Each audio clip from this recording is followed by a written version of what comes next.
Secara umum, salah satu manfaat atau pentingnya kita belajar sejarah itu kata Allah di surat Hud ayat 120 yang tadi saya baca adalah manusabbitu bihi fuadak, meneguhkan hati. Kalau bahasa saya kemarin, mempertajam nalar. Itu salah satu tujuan belajar sejarah, mempertajam nalar. Jadi ketika kita melihat sesuatu, kita itu bisa langsung menyimpulkan. Kenapa? Karena yang kita lihat itu bukan sesuatu yang baru. Udah pernah terjadi dan udah ada hasilnya. Jadi nggak membuat kita jadi kayak masih kagok gitu, nih apa. Nggak ada pertanyaan nih apa. Karena itu udah pernah terjadi di masa lalu dan bukan sekali, berkali-kali dan sudah ada hasilnya. Sehingga kita langsung bilang, wah ini kayak yang dulu nih. Beda kan? Ini tuh kayak yang dulu. Oh berarti gini. Artinya orang yang banyak membaca sejarah seperti orang yang hidup bukan 60 tahun.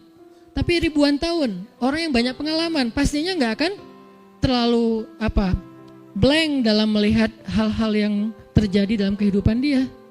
Beda sama misalnya anak kecil ngelihat sesuatu kan dia kayak baru pengalaman pertama kan, masih nyoba-nyoba. Oh nanti gini hasilnya, oh gitu hasilnya. Itu anak kecil karena dia hidup baru belasan tahun. Beda sama orang yang udah 60 tahun. Nah kata kakeknya atau kata ayahnya, kamu jangan gini supaya kamu gitu. Kenapa? Kakek atau ayah udah ngalamin. Ternyata ada yang lebih panjang usianya daripada 60 tahun. Siapa? Orang yang membaca sejarah. Umurnya lebih panjang daripada orang yang sekedar hidup. Kenapa? Dia bisa berusia 1000 tahun, 2000 tahun, 3000 tahun. Tergantung sepanjang apa sejarah yang dia baca. Dan sejarah itu selalu terulang, nggak ada yang baru sebetulnya di bawah matahari. Semuanya pernah terjadi dan kemudian terjadi lagi. Hasilnya pun nggak akan bergeser karena itu sunnatullah. Selalu kayak gitu.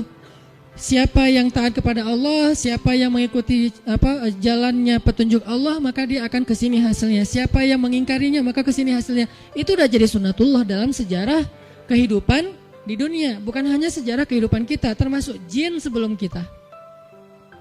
Sehingga siapa yang membaca sejarah, hobi membaca kisah, membaca sirah, berarti umurnya bukan 60 tahun. Umur saya sekarang misalnya 30-an sekian tahun. Kalau saya baca sirah Nabi, berarti umur saya 1430-an tahun lebih. Atau 1400 tambah sekarang misalnya jadi sekitar 70-an tahun.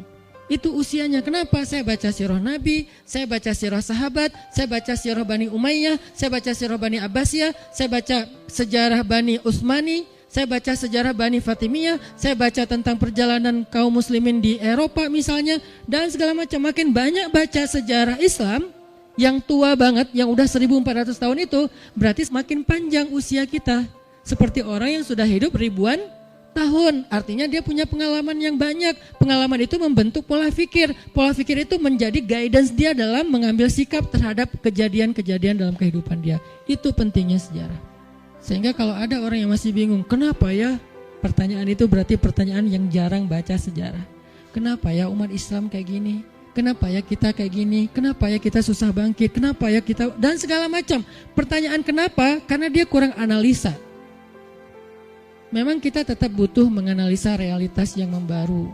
Tetapi semua itu tidak akan lepas dari pola kejadian sejarah. Hanya dia secara detailnya ada hal-hal yang memang baru.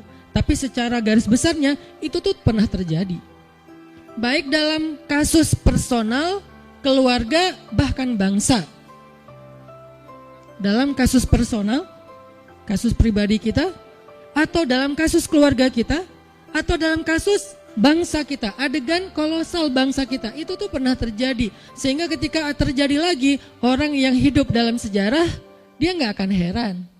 Dan dia gak akan kebingungan menentukan sikap. Saya harus sikap kayak gimana? Saya harus berpihak ke siapa? Saya harus mengingkari siapa? Gak akan kebingungan. Kenapa? Dia udah pernah baca sejarah. Tapi orang yang kehilangan akar sejarah, kata banyak pembicara ya, maka dia kehilangan referensi bersikap. Bahayanya orang yang kehilangan akses sejarah, maka dia kehilangan referensi bersikap. Sehingga dia gak tahu lagi apa yang membuat dia harusnya pride, yang membuat dia bangga, kemudian pede, kemudian visioner, Karena dia nggak punya lagi referensi tentang itu di dalam kehidupannya. Nggak ada referensi, nggak ada sejarah.